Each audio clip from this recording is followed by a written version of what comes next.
Welcome to the D6 Family Ministry Podcast, a place where ideas, principles, and personalities come together to give you a ministry advantage that empowers the church and home.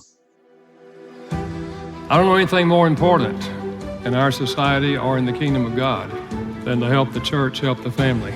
Discipleship is not an event, it's a way of life. And one day it just hit me that discipleship at home was not about doing more. It was about inviting Christ into what we were already doing. The goal of family ministry is not families sitting on the couch holding hands and singing Kumbaya. The ultimate goal is families that love God, love people, and make disciples of all peoples. So that's why you're here. You're here to say 1 hour a week, as significant and as awesome as it is, we know that it's not enough and we want to be intentional with every hour. You're listening to the D6 Podcast. Here are your hosts, Marianne Howard, Ron Hunter, and Josh Wooten. Okay, Marianne, I've got a question for you. I'm going to hit right in your sweet spot of things you love, and this is history. I know better. I know better. But our guest today is going to be talking about his new book, and it's about history and our founding fathers, both male and female, those who contributed to early United States history. I want to kind of toss this out because our podcast, as I've learned, travels around the world.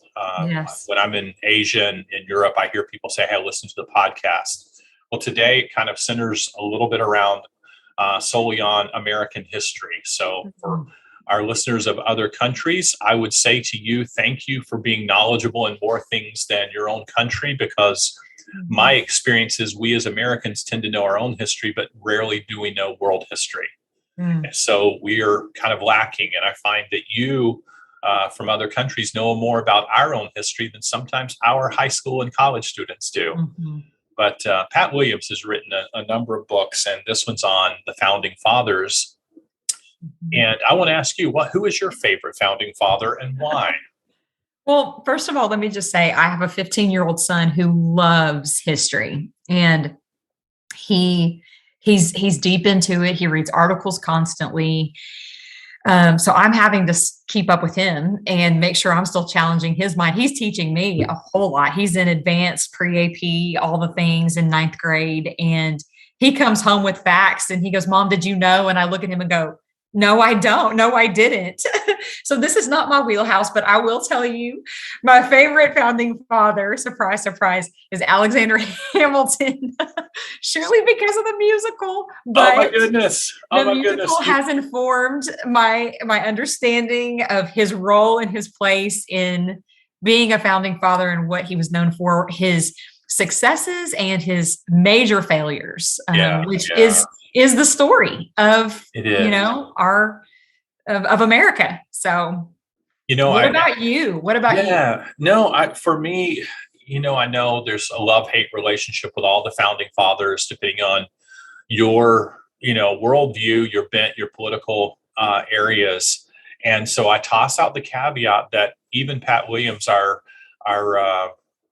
as he's grappling with this, acknowledges we won't find a single person, male or female, in the realm that doesn't have flaws. So I hesitate to toss out, but did you not know he or she has, this issue? Well, yes, we do. But without a doubt, you mentioned Alexander Hamilton, and he's known in that role financially. I mean, he's just kind of brilliant in there. But one of the others that I love out there is Thomas Jefferson, his brilliance, his ability to articulate and choose the right word. For such a young age, he was called upon to draft some of the world's greatest documents that people would refer to with brilliance and insight. Of course, Benjamin Franklin was leaning over his shoulder editing along the way too. But yeah, I like Thomas Jefferson, and yet, again, the flaws are there. And I think it's a reminder for us in our areas that we've got to be so cautious not to let the students in our student ministry or kids in our kids ministry, or even for that matter, members of our congregation try to hold us on too high a pedestal that we're not the ones that belong on a pedestal. We are flawed creatures. We are flawed and imperfect leaders. That's right. So what do you think is happening in our culture today that's reminding us of the humanity of our leaders? Can you? Well, I think in the church, the sad thing is it feels like every time I turn around, there's another moral failure. There's another crash and burn with a pastor or a youth pastor or a children's pastor making decisions that devastate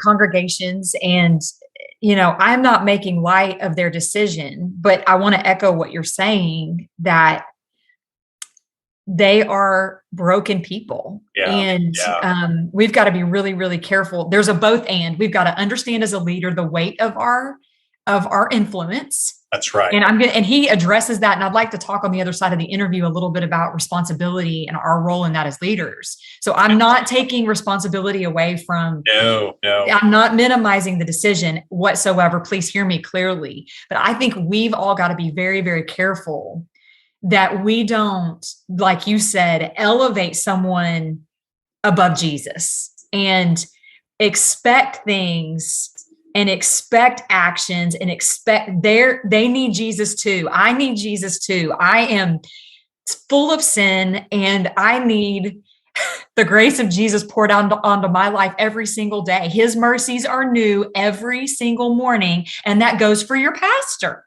And that goes for your teenage son who's driving you crazy, and your wife or your husband. That's right. So we just got to be careful that we don't, stake our pastors, up on a stake and expect perfection. Yeah. I've often said this is in the similar line of what we're talking about. I don't want to do life shoulder to shoulder by perfection. I want to do life and shoulder to shoulder with dependent. Yes. That there's a difference there. If you've got it all together, Ron, and you model perfection to me, then why would I ever need Jesus? Because you're just painting a picture of something I'm never going to obtain, and only Jesus can obtain it. Correct. But when you model dependence, I'm broken and I need Jesus and I'm abiding, and apart from him, I can do nothing. That teaches me how to depend. And that's why we live. I mean, that's the call that Jesus wants for our living and leading. Yeah. Two things come to my mind from what you're saying, Marianne, is number one, modeling does not mean always modeling perfection. Sometimes it means modeling our difficulties, our hardships, knowing how to handle the crisis of life, the things we didn't choose, and the bad choices we did choose. That's modeling. But I would go a step further to kind of summarize and clarify what I was referring to earlier. When we say that we want to be a model, it's different than saying we want to be on a pedestal. Modeling and placing ourselves on a pedestal are two totally different things. Because as you said, modeling is shoulder to shoulder doing life with people. There shouldn't be such a gap between us and our followers, is the point I'm making. Yes. In our leadership role. Yes, we might be in a position of authority or whatever else we want to place on it. But I think to remind us of that, when we go back to the Revolutionary period, which is what Pat's going to talk about, Founding Fathers, and his book title is Revolutionary Leadership, Essential Lessons from Men and Women of the American Revolution. I want to remind us that our earliest founding fathers, unlike our current politicians, they did not want to have a big gap between them and their followers either.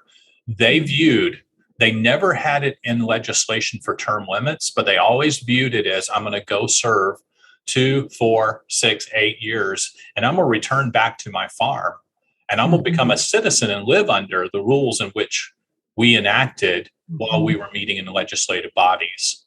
And that's how all of our politicians operated in that early climate. Very different from what we have today, because they always viewed themselves as citizens first in this role. And That's powerful. Yeah, I think that you apply that to Christianity, and the same thing is true as well. So I tell you what, let's take a break, come back on the other side of this. Let's listen to this incredible interview with Pat Williams.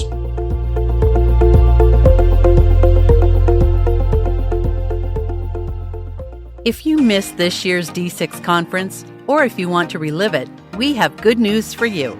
With the D6 Media Vault, now you can enjoy over 100 audio MP3s from the 2022 D6 conference, as well as videos of 14 main stage speakers, all for just $199. Think of this resource as your ministry coaching audio library. Choose from nearly 100 talks on parenting, marriage, family, broken families, leadership, grandparenting, apologetics, volunteers, special needs, social media, and more. Plus, many of the topics will help coach leaders in age-specific ministries like preschool, children, students, college, adults, and families. You will also receive videos of all 14 of our main stage speakers, providing insight into family ministry and generational discipleship. This offer is good for a limited time only. Head to d6conference.com now to purchase.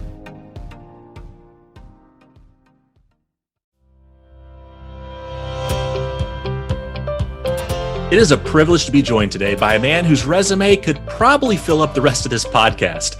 Pat Williams has over 50 years of professional sports experience and retired as Senior Vice President of the NBA's Orlando Magic in 2019. He's the former GM of the Philadelphia 76ers and a member of the Basketball Hall of Fame. He has written more than 100 books, and he is the father of 19 kids. His latest book, called Revolutionary Leadership, examines essential lessons from the men and women of the American Revolution. Pat, thank you for taking time out of your busy schedule to be here today. David, thank you. It's nice to catch up with you, and I look forward to our chat. Well, you have written many books on leadership, covering everyone from Michael Jordan to Walt Disney to John Wooden. What made the central figures of the American Revolution so intriguing to you?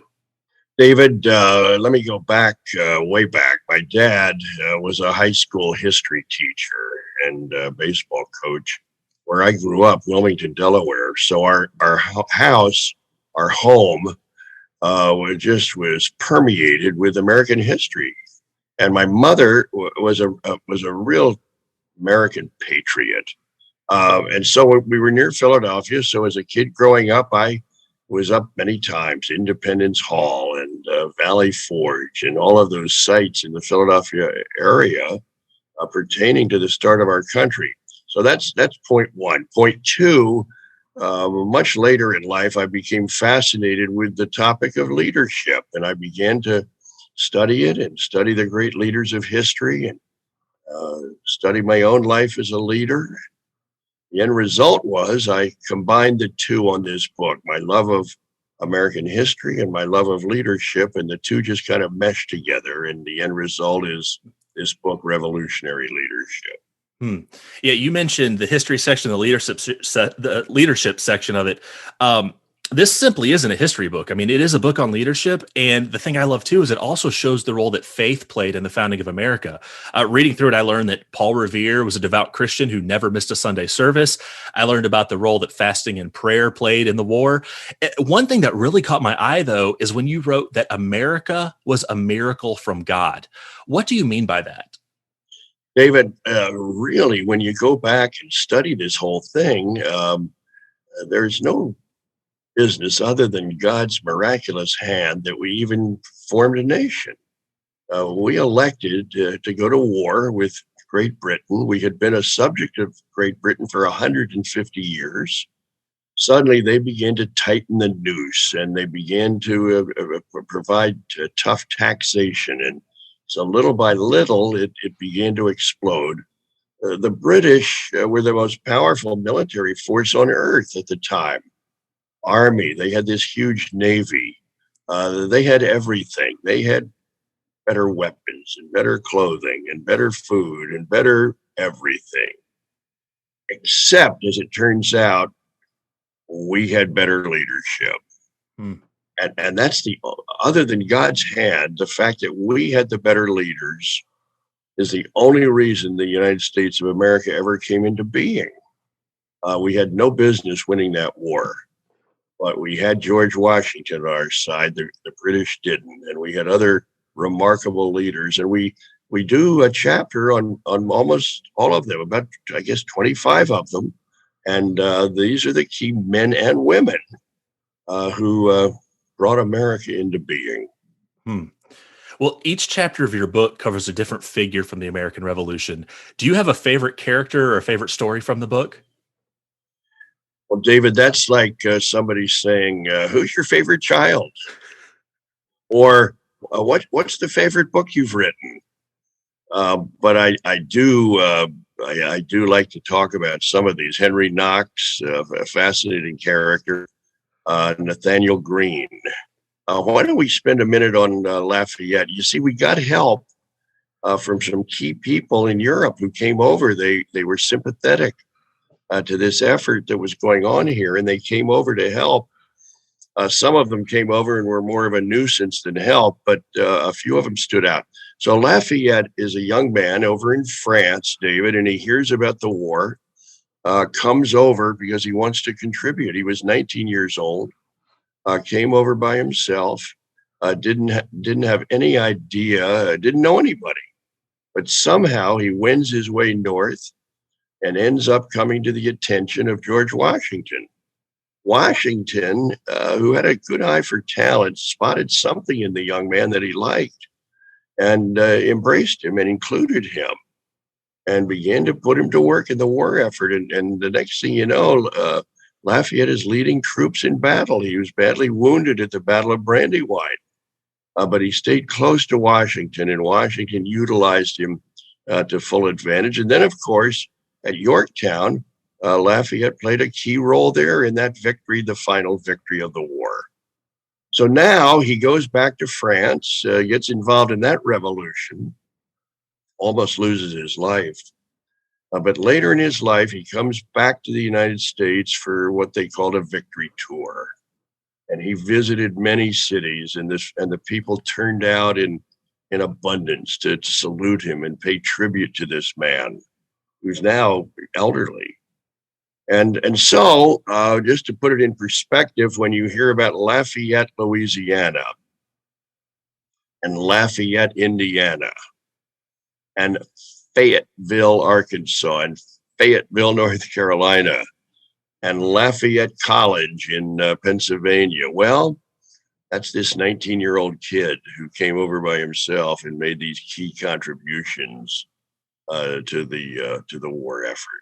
Lafayette, I'm fascinated by him, and so was Washington. Many have written that he was the son, the true son that he never had, and it was Lafayette. Great story. Yeah, and you mentioned Washington, which, not to pick which one of your kids are my favorite, but the Washington chapter was my favorite. I love the chapters on Henry Knox, Nathaniel Greene, Thomas Jefferson, learned stuff I never knew. But the chapter on Washington really caught my attention. And in the book, you mentioned that he was actually known more for his character than his military exploits. Can you tell us a little bit about George Washington and his faith? David, any American today needs to really study the life of Washington. He was not a perfect man. He had his flaws like the rest of us. However, he was a magnificent leader, as it turns out. First of all, and people would tell you back then, he had presence.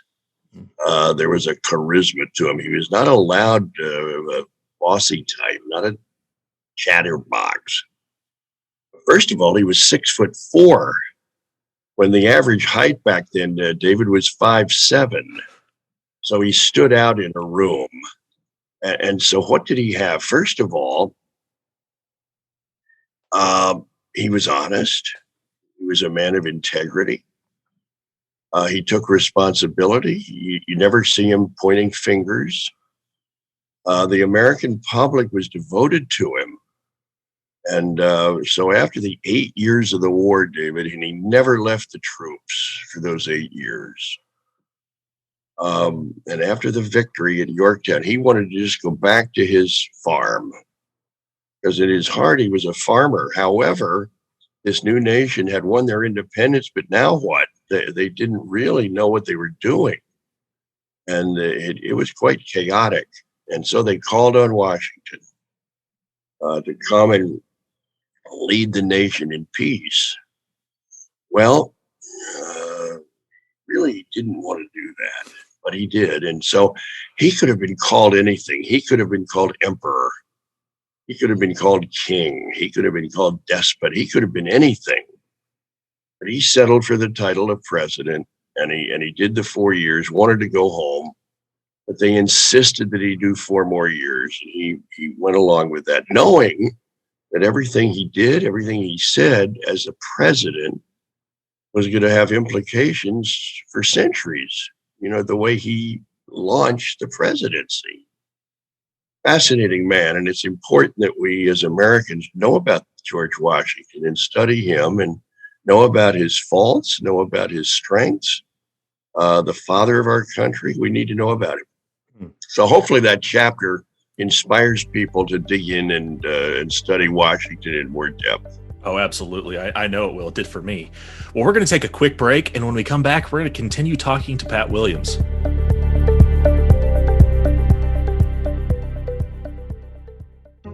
We are pleased to announce one of our newest titles, Make Up Your Mind, by Michelle Niedert and Denise Pass.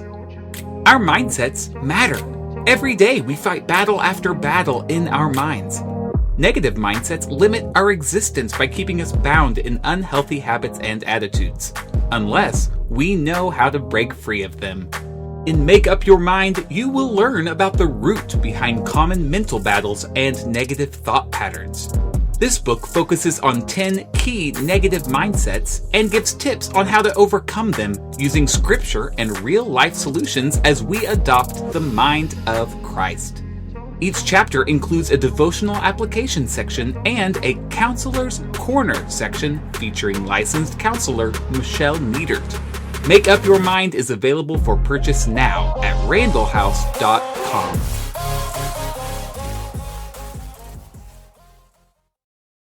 We are back, and we're talking to Pat Williams about his new book, Revolutionary Leadership. Now, before the break, you were talking about Washington and mentioned the man did have some of his faults, and it's unfortunate, but many of our founding fathers did have moral failures. We know that Alexander Hamilton had an extramarital affair. Despite wanting to abolish slavery, George Washington and Thomas Jefferson owned slaves. Because of this, many people today are essentially wanting to remove them from history. How should we view our founding fathers in light of their moral blind spots? Well, recognize them, acknowledge them, don't hide them. But we can't go back, David, and redo history. We just can't. I would say to people, salute these men and women who were so brave, so courageous, fought against such horrible odds to bring the United States of America into being. We can't hide that. And so I'm not saying we worship our founding fathers, as these flawless, sinless people. That's not true. They were real people. Even though as the years go on, they become mythical. They were not myths. They were real men and women who led in tumultuous times. And David, the thing of it is, they were when they rebelled against Great Britain, you just didn't do that. And so their life was on the line. If this had failed, they probably all would have hung. I remember at the signing of the Declaration of Independence, I wasn't there, but it was Benjamin Franklin who reminded them, if we don't hang together, he said, we're all going to hang separately. They knew that their life was at risk if this thing didn't work. But they wanted it to work, and they all played a role. The other thing that was fascinating to me, David, they didn't all have the same strengths, but they all had strengths that fit. Jefferson, for example, was a wonderful writer. Patrick Henry, fabulous speaker. Benjamin Franklin had wisdom that he brought.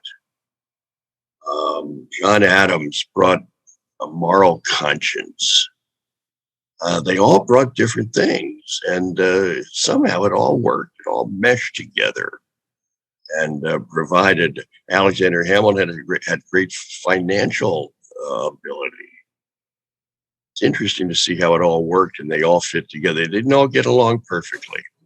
They had their disputes, but it worked and our country was formed. And I challenge people. I think I hope when they finish this book, they come away saying, I'm really proud to be an American. I'm really proud to be a flag-waving citizen of the United States. I feel very strongly about my country. That's what I want to happen. Yeah, and you mentioned those different aspects of leadership that we see throughout history. As you were doing your research, were there any specific leadership lessons that just really jumped out to you? David, one word comes to mind, and that is the word vision. When you study great leaders, they were visionaries. They saw the future before it got here. Visionary leaders see farther down the road than the rest of us. They see in brilliant technicolor. The rest of us may see in grainy black and white. So these founding fathers were visionaries. They saw this independent nation clearly in their minds.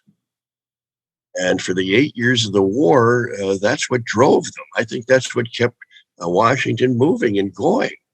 This vision he had of a new nation, independent of Great Britain's rule.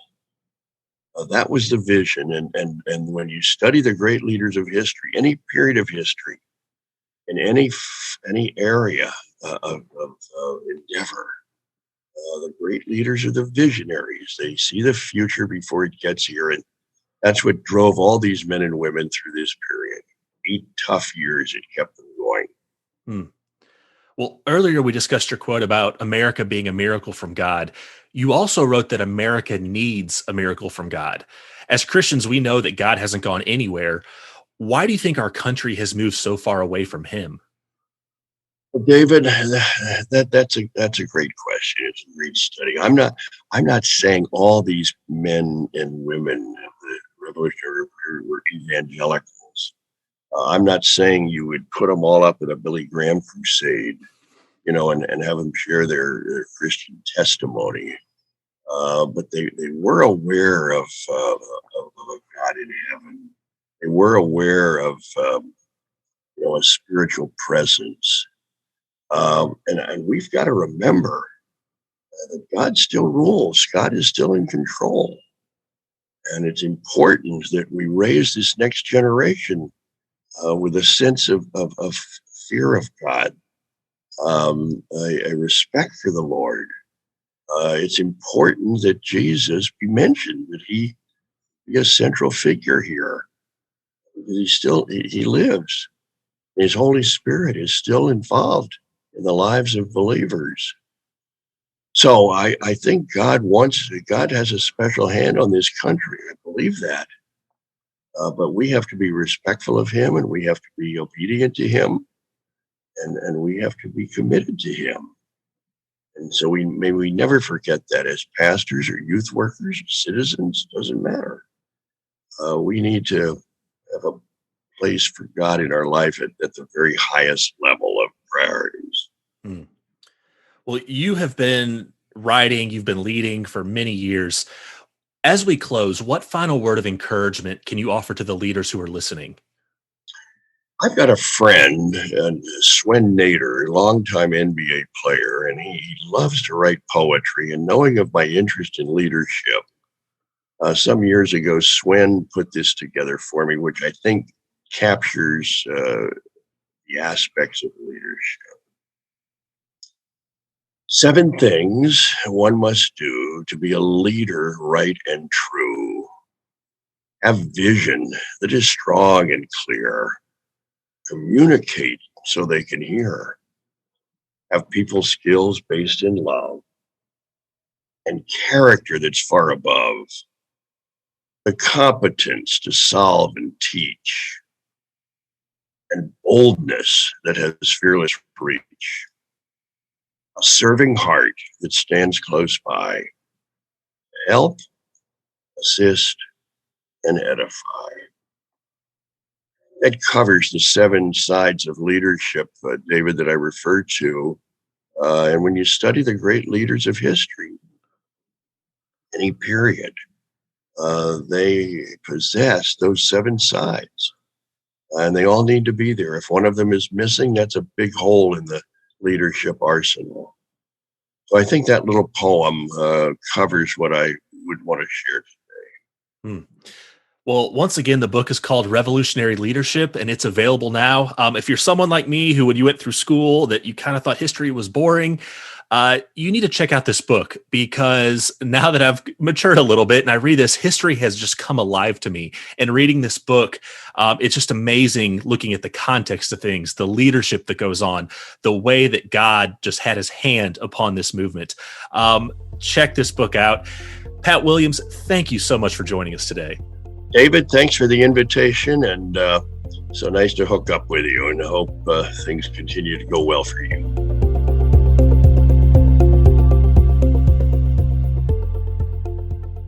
Wow, I learned a lot from this interview, and a lot. He's a wise man, and he's written some really quality things. I think the biggest takeaway for me, I'd love to dialogue with you about this and kind of pick your heart and your brain here because of just some of my own personal experiences. But one of the qualities, he lists the qualities of Washington. He wasn't perfect. He had a presence about him, not an arrogance. Actually, he wasn't extremely extroverted, but the way he was built and just who he was. Yes.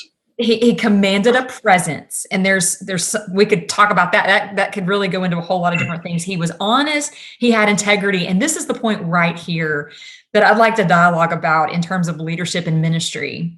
He took responsibility.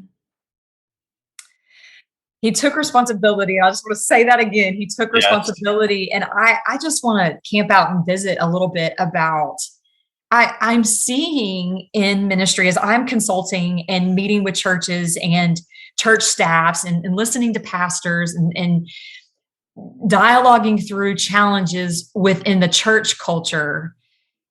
I am hearing lots of feedback that children's ministry leaders and youth ministry leaders are not taking responsibility, that it's everybody else's fault that kids aren't coming to church, that it's everybody else's fault that this event flopped. It's everybody else's fault that you blew this budget.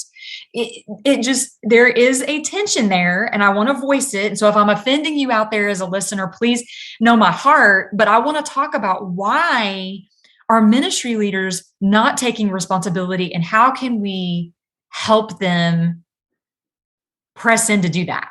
Wow. I like your question, and numerous ideas flooded my mind, and I hope I can remember at least 2 of them out of all the ideas I think is worth revisiting. But let's hit the ending one first. This idea of not taking responsibility, not owning what's going on. There's a term that was commonplace among our founding fathers, and it's very, very evident if you visit Philadelphia and you're around the Benjamin Franklin writings, and the term is experiment. Mm-hmm. Our founding fathers viewed our democracy and representative government as an experiment. No other country had done it with us. When Pat Williams was talking about Lafayette, Lafayette wanted to come observe the experiment up close. That's why he traveled from France over here. Nobody had ever tried anything other than a monarchy, an absolute ruler who makes the call. But yet we had 3 branches of government from the beginning, and they balanced that out.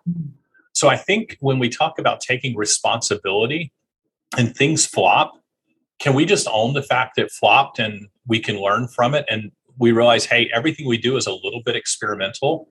I mean, Pam and my wife and I used to look at our oldest child and say, Michael, you're our first child. You're our experiment. We're still trying to figure this thing out. And it was just a reminder that we as parents aren't going to get it right every time. Mm-hmm. We're going to make goof ups and we're going to have to apologize. But there was a flip side that while you were discussing taking responsibility and you were describing Washington's stature, not stature. Mm-hmm. Pat Williams talked about it in his interview. He was 6'4" when the average person was 5'7". Yep. Washington also had a commanding presence. He grew up riding horses, and one item he was most noted for was how he rode in the saddle. I mean, he was a gentleman. He had broad shoulders. He stood tall. I mean, talk about a general on the battlefield. It was just obvious that's what it looked like. And in the leadership world, that is called trait theory. He had traits.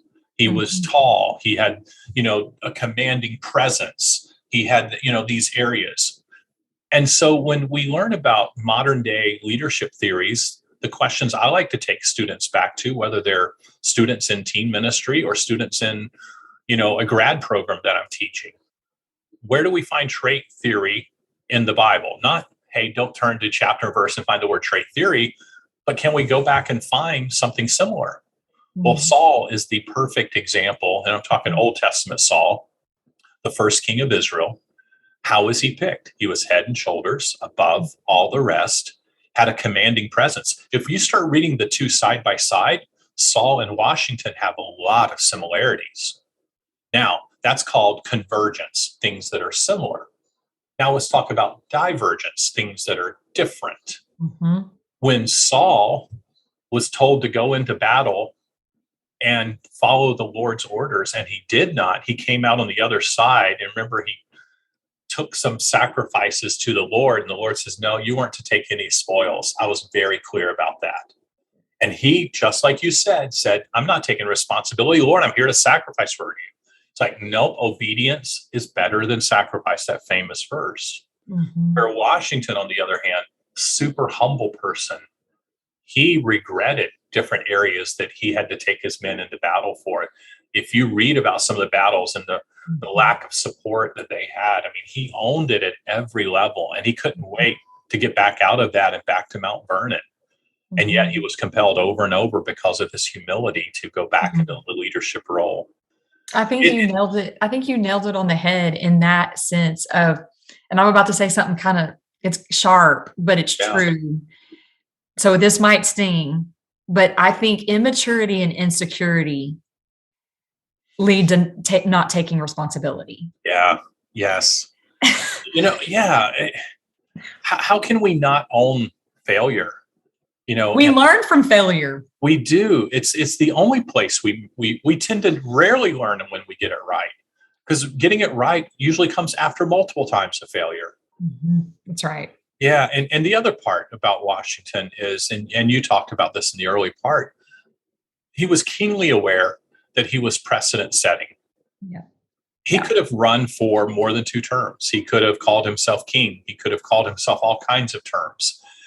In fact, one of the items we don't hear about a lot was when he died, where do we place his body? He had very specific orders about where to bury him, because you got to remember, our colonies still had strong British influence. And if you go and visit churches in Britain and England and those areas, bodies are buried under the floor in the churches, commonplace. Wow. And so if you go to Westminster Abbey or King George's Chapel or wherever you want to go, depending on where you are, who you were, you could have been buried in a place of prominence.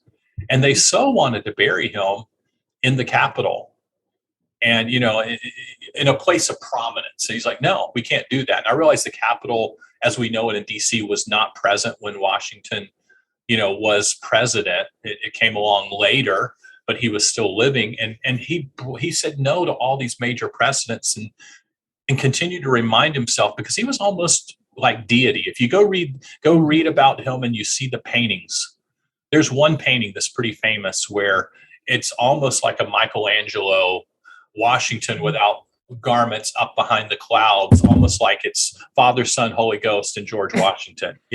That's how people held him in such high regard.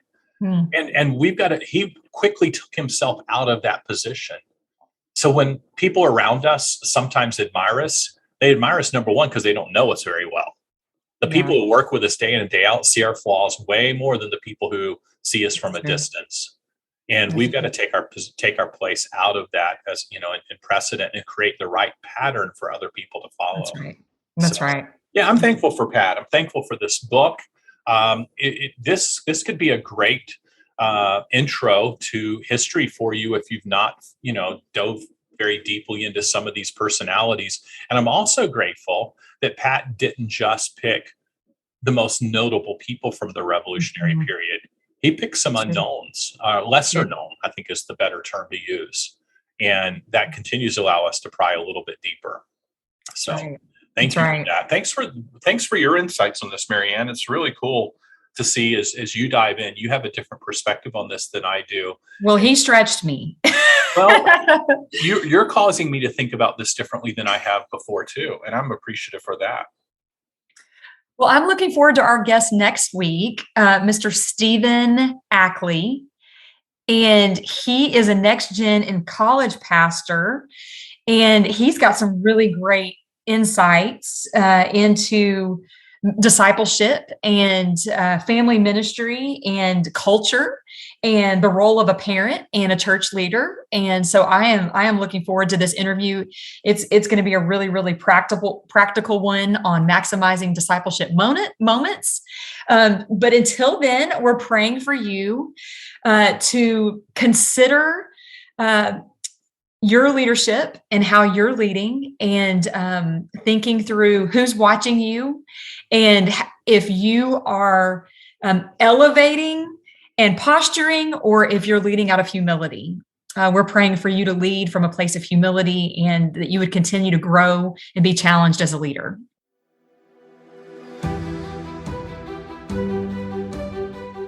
You've been listening to the D6 Podcast. You can learn more about D6 at d6family.com.